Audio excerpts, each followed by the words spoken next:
Well, also you can't predict recruiting, and in addition to Indiana's football game tonight, they have a gigantic recruiting weekend on the basketball side with what I've been calling the Montverde trio coming in of Derek Queen, Liam McNeely, and Curtis Givens visiting Coach Woodson and crew this weekend. A very, very important visit. Indiana has no commitments for the 24 class. Liam McNeely is one that has been thought that Indiana is in the lead for, but that never means a lot. But this is an important visit for this basketball program. Yeah, I just want JD's inside knowledge of what was going on through the summer. Exactly. I know you and I have had this conversation, Jim, but I think it's worth repeating. Even if we had this conversation a year ago, I think we could have reasonably said Indiana was more convinced by the need to put a lot of work into the 2024 class than the 2023 class. I don't remember Indiana casting nearly as wide of a net or being nearly as aggressive in 23 as they were in 24. And that happens. Not all recruiting classes are created equal. And Indiana also knew the challenge was going to be different coming out of last season, knowing Race was gone. Miller Kopp was gone. At the time, we would have thought Xavier Johnson was gone. I think they would have had a good idea. Maybe JD knew that Trace Jackson Davis would be gone. And then all it sort of takes is, well, there's 4 starters. All it takes is Jalen Hood-Schifino being a little bit better than everyone expected, and suddenly that's 5 guys out the door, or a couple transfers, which you always have to factor in for. My point is, literally a year ago today, we would have said it seems like Indiana's plan for sort of roster rebuild, roster retooling, roster sort of reformation in the 2023 offseason is going to involve the portal. And I think we could have looked at Indiana's efforts in 2024 at this time a year ago and said, but it looks very clear that this staff is going to try and swing a heavy bat in the 2024 class, and that this staff is trying very hard to build essentially the foundation for a really, really good recruiting class in 24. They've given themselves that opportunity now. To your point, nobody's committed yet. It does feel a little bit, and JD will know, this experience as well as I do, if not better. It does feel a little bit like they're in a position where if they can get one, then suddenly you've got this momentum of, one of these kids, and all these kids talk to each other. All these kids see each other at camps and EYBL. And of course, this weekend, you're getting 3 kids from the same prep program, which is a huge deal in itself. But sometimes all it takes is one of these kids kind of buying in, and suddenly there is this momentum that kind of doesn't slow down until you pick, until you've grabbed 3 or 4 of them. But it does feel like Indiana kind of needs one. And it feels like Indiana's kind of on this knife edge at the moment of, got to at least get the first one in the door. And, Indiana doesn't have to go 3 for 3, 4 for 4, 5 for 5 in this, whatever you want to say. We've seen Indiana have success recruiting the portal as well. But when you're going to put this much time and this much effort and this much emphasis,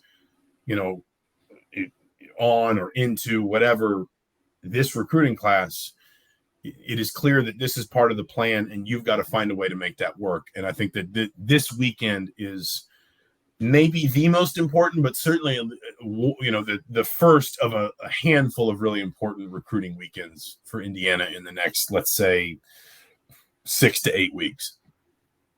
Yeah, Zach, one thing as I sit there and think about it is I like the fact that the football game is on Friday night. I think that gives a interesting and unique atmosphere to be able to spend time with all the things that you want to try to accomplish over a weekend, get them, somebody coming in and them and their families getting to know the staff, getting to know all the different people, because as a parent, what you're really looking for is trying to make sure that you're comfortable sending your child somewhere and that that they're going to have the support system, to handle, any potential adversities that you may face as a human being when you go to college. All of us, you want that. I think for me, it's exciting. But again, it is a different time because kids now could take visits their junior year and their senior year. And now instead of, well, you can only take 3 or 5 visits, you can take unlimited. And so kids aren't going to just sprout out and a lot of times just commit. They want to go through the process. They enjoy the process. And it's very different. Let's say when our guy Cody was being recruited, and it was Butler and Carolina and Indiana. It was 3 clear, distinct possibilities. And, again, it's all part of it. I don't even think that with the way that college basketball is right now, recruiting is a 12-month sport in terms of you've got the signing period for your high school class early on, but then you got to look at transfer portal situations at the end of the year to maybe address immediacy and needs. And 2, you've got to look at coaches moving on and therefore a decommit. And like I say, or something happens on a roster. Indiana's benefited from that the last 3 years with Bates and Renew and Magbako. And so, the key thing as a fan is to, it's a process that you're not going to know for the next year what you're going to have until, you're well into next summer. And the other thing I will say is you're talking about getting a key guy. I think Hood Schifino was that, but I also think Jalen, when he came in, it's kind of like Victor. Victor, we knew was an NBA prospect. We knew Jalen Hood Schifino was an NBA prospect. I just don't know if either year you expected them to emerge as much as they did. You thought maybe you thought Victor would play through his senior year. You maybe thought that you'd get a second year of Jalen because you had X, but then Jalen got thrust into a role. He thrived in it and, gets to live his dream by playing in the NBA. So a lot of moving parts going on, guys. And I'd throw even one more wrinkle into that, which is, you talk about the portal, you talk about spring recruiting. NIL has also changed the calculus around. In the past, you might look at a certain guy and say, he's going to move on, even if maybe he's only a second round pick or something like that. He's just going to get to a point where he's ready to start his professional career, to start making money playing basketball. And, if that means he's going to Europe or the G League, he'll live with that. But you can kind of, there was a cleaner sort of set of labels you could apply to certain guys in terms of saying it's likely they're going to leave. Well, now all of a sudden with NIL, and I think this is a good thing, don't get me wrong. I think it's good for college sports in general. I think this applies to football in some ways too.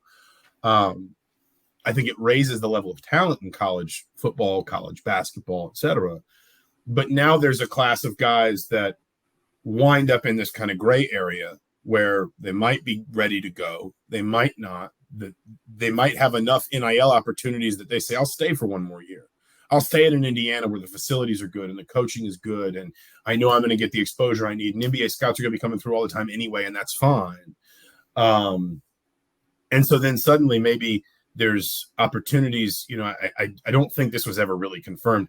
It was certainly speculated that part of what led Duke and Mackenzie Mbako to split was that Duke brought a couple guys back that maybe people didn't expect to come back. And so suddenly the role that Duke says, this is what we have for you, isn't quite there for Mackenzie Mbako anymore. And I don't want to put words in anybody's mouth. I don't think that was ever really sort of like publicly locked down. But I do think that in general, that is another wrinkle to this where you see a handful of guys every year that suddenly look around and say, actually, when I committed or when I signed, I was signing to something that now looks very different because NIL has kind of changed the landscape of where I was going. I might want to examine something else.